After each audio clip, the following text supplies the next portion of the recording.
Alright guys, welcome back to the playthrough of the Battle Frontier. As you can see, I'm about to challenge Nolan for the gold symbol brain, but I just want to make it clear on a few things. First, I have been using save states in this to get this gold symbol, and the reason why is because I've been sitting here for like an hour, probably maybe over an hour, trying to get up to gold symbol, and this crap is just impossible. Like, I've gotten gold symbol in the factory, you know, quite a few times without save states. You can believe me or not, I don't really care. I don't blame you for not believing me, but I have.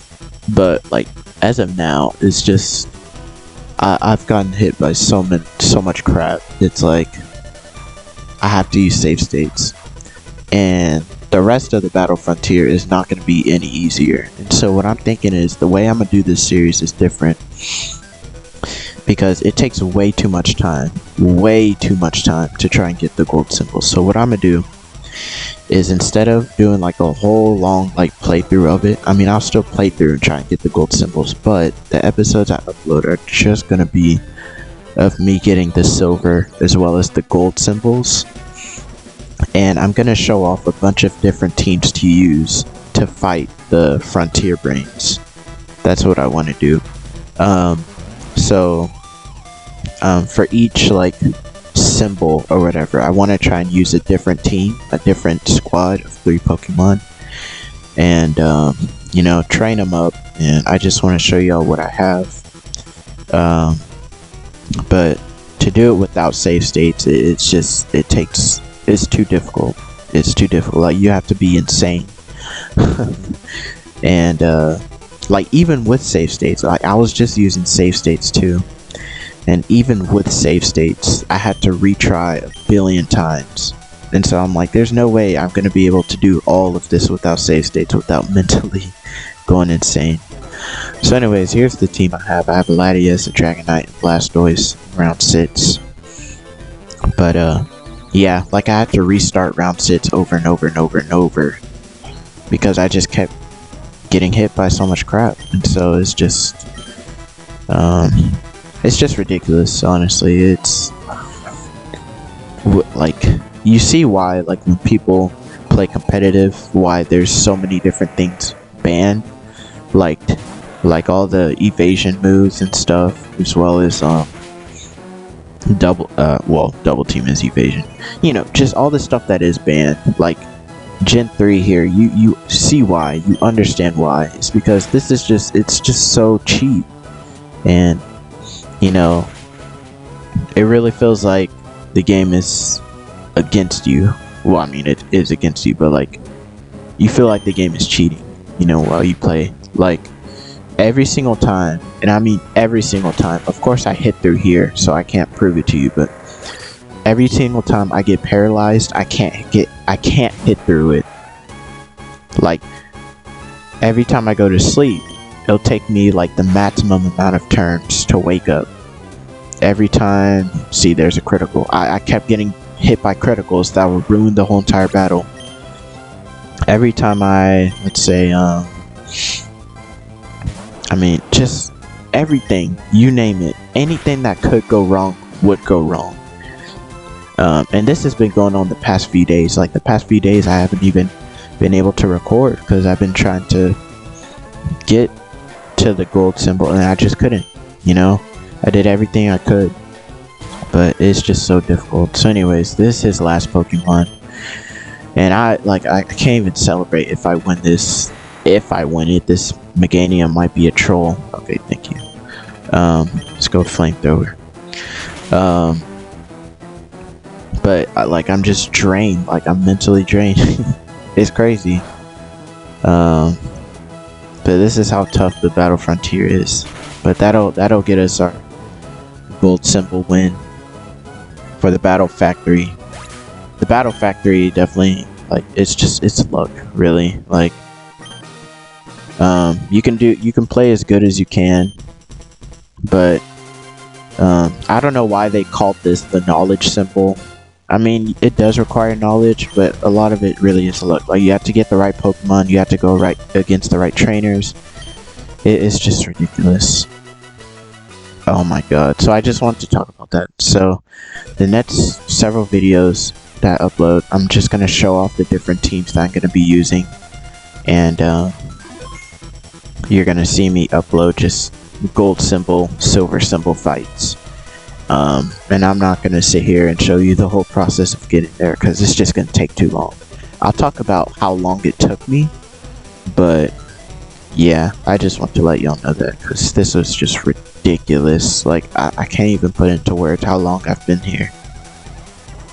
Like, oh my god.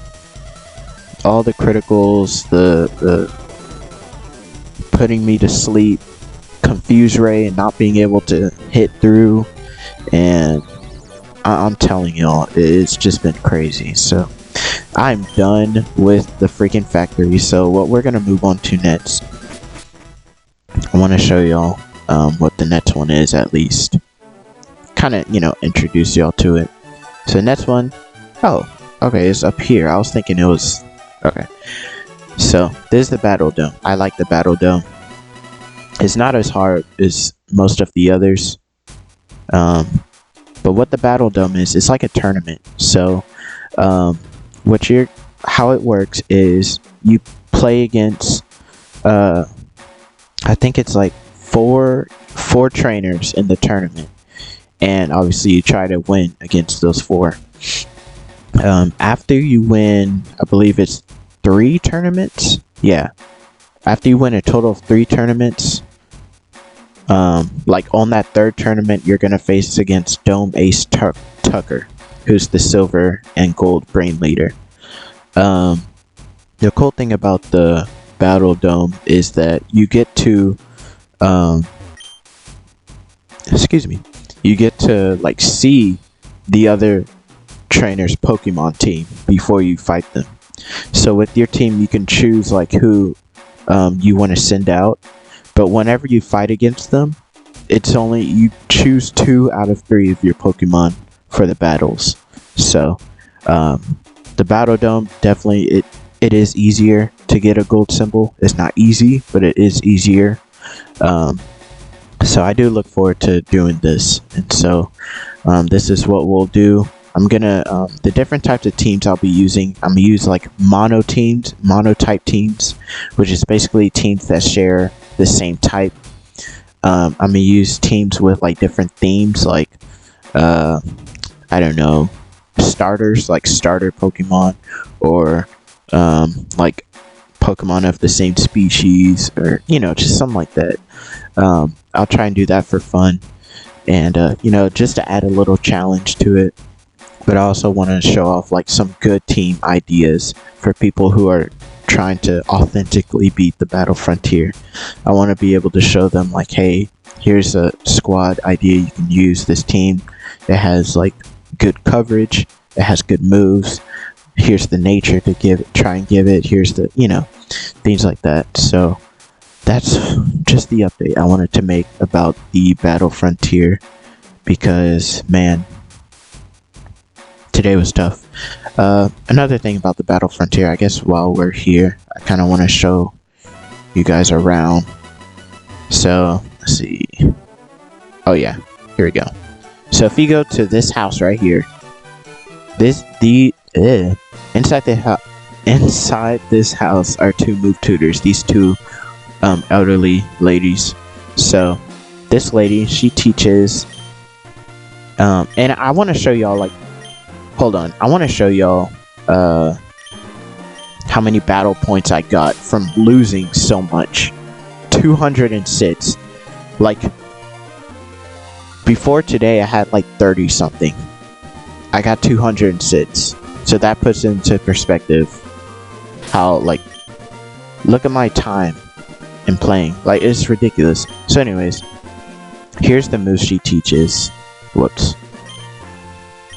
Soft-boiled, seismic toss. Soft-boiled is good for Chansey and Blissey, which I think, are they the only ones who can use that? No. what's her name? Clefable can as well, I think. Dream Eater is good on like Hypno or Gengar or Gardevoir. If you use it along with like Hypnosis. Mega Punch is alright, it's not that great of a move. Mega Kick is a pretty good move, but it has low accuracy. It's pretty powerful. I think it's like, what, 100 some power. Body Slam is like Snorlax's signature move, I think, but it has 85 power, 100 accuracy, and at like a 30% chance to paralyze, so it is a pretty good move. Rock Slide is a popular move. I definitely recommend it, especially on rock Pokemon, of course. Adds coverage against flying and ice types. Counter is a really good move. I recommend this on a Pokemon that's like a steel type that has really high defense, like a Fortress, for example. Counter is definitely a must-have move. Thunder Wave's a good move I would give on most like electric type Pokemon, since they don't have that much coverage in Gen 3.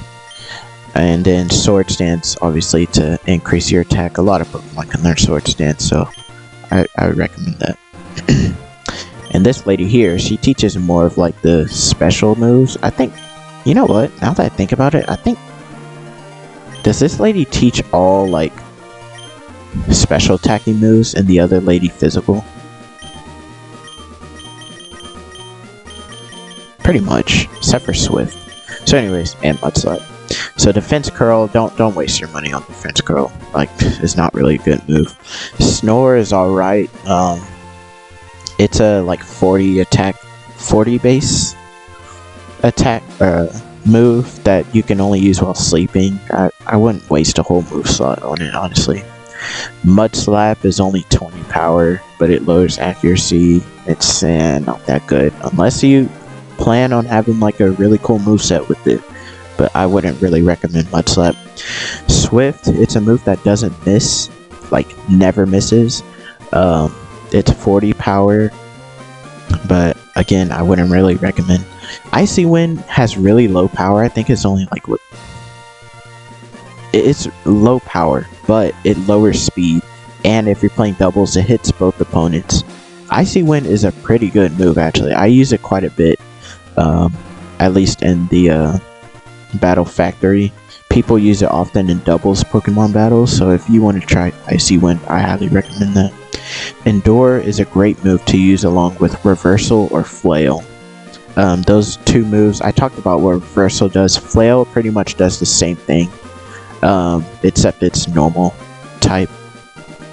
Endure is really good on like Heracross or Dodrio or Blaziken, you know, some fighting and normal types. Psych Up is a good move to use along with like Pokemon who keep spamming Double Team and all those status or stat raising moves. Basically, it gives those those stat changes to yourself. Ice Punch, Thunder Punch, Fire Punch, these are the elemental punches. They all have, I believe, 75 power. So those are some really good moves as well. Okay, so that's a really important place to go if you're looking for move tutor moves. The other important place here in the Battle Frontier here is the exchange service corner. So this is basically like the little shop. Now in here, you don't get like actual moves, but you get like different rewards with your battle points. So here's all the items I mentioned from earlier. Yeah, they look pretty expensive, but trust me, like how I did today, you're going to be earning these battle points really fast. So here's Leftovers. Leftovers gives you HP as you continue battling after each turn. One of the best items, if not the best item in Pokemon, like to this day. White Herb, it restores any lowered stat. Quick Claw, I talked about Quick Claw from the beginning. Mental Herb, wouldn't recommend that much, I don't think. It just, if someone uses Attract on you, then the Mental Herb removes it. But I mean, it's so specific that I wouldn't really recommend it. Bright Powder, it reduces your opponent's accuracy, but I believe it reduces your accuracy as well. So Use with caution, but it's pretty good. Choice Band. This is one of the best items as well. So it raises a Pokemon's attack or special attack power, just whatever move you're using, but you can only use that move. King's Rock, 10% chance to flinch. Focus Band, I talked about how it sometimes keeps you from fainting and whenever you're supposed to die or whatever. And then Scope Lens increases your critical rate. So those are important items to have. Now this lady, she sells some very important items. So what these do is they raise the stats of your Pokemon. And if you remember me talking about EVs, something that I forgot to mention in that video is that every 4 EVs you get in a certain stat raises that stat by 1. So if I get 4 EVs in attack, then my attack is raised by 1, right? So with these items, what they do is they immediately give your Pokemon 10 EVs in a certain stat. So if I were to give my Pokemon 10 of these proteins, he would gain 100 attack EVs. That's very useful for EV training. It saves so much time, and look how cheap they are here at the Battle Frontier. You can also buy them like at Slateport City, but they're so expensive there. Highly recommend just waiting until post game to buy them here.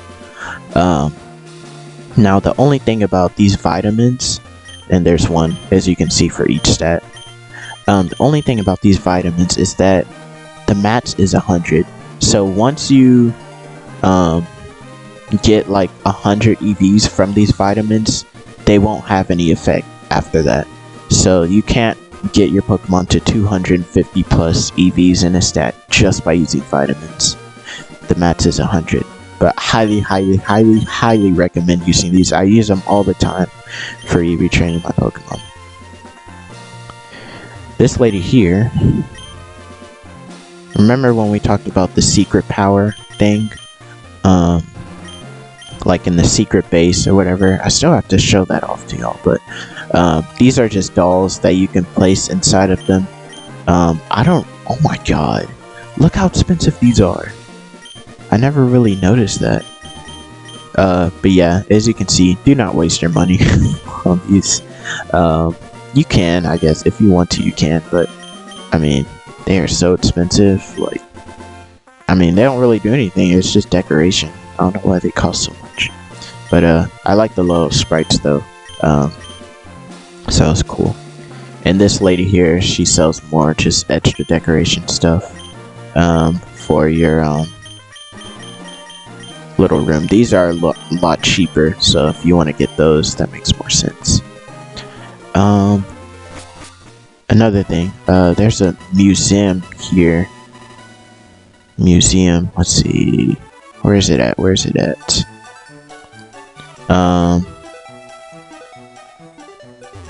Hold on, I'm headed the wrong way. Where is it? Come on, get out my way. Of course, there's a lot of like different oh yeah, here it is. So inside here, it's not really much to do, but basically it just shows your records for all the facilities. Like, as you can see, we haven't done a lot of these yet. I plan on doing them later. We'll get to them. Battle Arena, there's the Battle Tower, the Battle Pyramid, the Battle Pike, the Battle Palace, the Battle Factory, and the Battle Dome. So we've only done the factory so far in this playthrough. This here is the Battle Pyramid. Some people say it's the hardest one of them all. I'm gonna just say to this day I have never gotten to gold here before. I'll just put it like that. So if you want it in perspective of how hard it is, there you go. I've never used save states on it, but I might end up doing it. Like, here's the thing about save states. I know a lot of people hate them, and trust me, I don't like using them either. But some games, it's like, it gets so torturous to where I'm like, I have to use save states. I just have to, or else I'm gonna be here forever, you know? And it gets to a point, like, look how expensive these are. Look how much money you'll waste buying these. See, that's why you just save money with the battle points. But anyways, is like, I don't want to drive myself insane trying to beat stuff without using save states. You know what I mean? If it takes way too long, I'm just like, you know what? I'll just use save states. That's what they're there for. Because sometimes games can get like just unenjoyable. What was I gonna say? They can get pretty unenjoyable whenever they're just too difficult or too cheap, and I don't want that to be the experience. So, okay. Oh. Another thing. I remember. Okay, let me find what house is in. I talked about IVs and how IVs, like how they're randomized basically between each Pokemon. It's not in here. It's an old man who tells you that. But basically, your IVs, he's in here.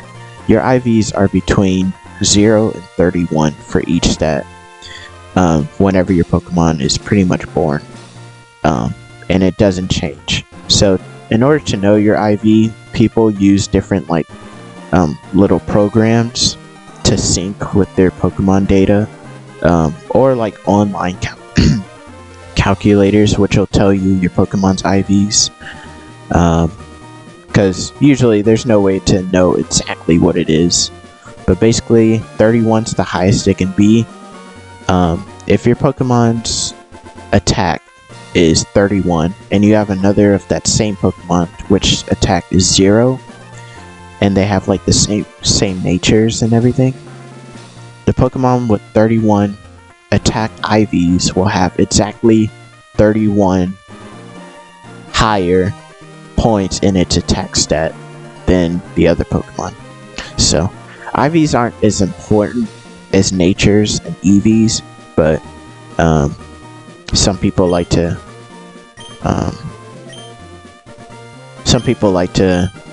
get the right IVs. So anyways, what this guy does is he kind of hints at how good your IVs are. So let's say my Rayquaza. I want to know my Rayquaza's IVs. So this guy, he talks about your overall Pokemon's ability, which corresponds to how good his IV's total is. So he says Rayquaza's is above average, and he's saying its best IV is special attack. Of course, the game itself doesn't say that, but yeah. So depending on what he says, like here he says that stat is outstanding. So that means Rayquaza's special attack IV is probably between like 20. I want to say in the 20s maybe. If you look up like this website called Cerebi, they have like all the like what the phrases mean. So here's the battle arena, or no, the palace. The palace is pretty annoying. But you know what's weird about the palace? Believe it or not, I promise you, I got a gold symbol at the Battle Palace before. I think it was earlier this year or last year. I got a gold symbol there on my very first try. My very first try, I got a gold symbol at the Battle Palace. No save states or anything. I just somehow got a gold symbol there. I've done that at the factory before as well, and that's all. Like everywhere else, it takes forever. So I guess that'll conclude. Oh, I should show EV training spots as well. So if you want to EV train an HP, here's a good spot to do it. If you go to Verdanturf, I mentioned this in our regular playthrough, but I'll show it again. If you go to Verdanturf,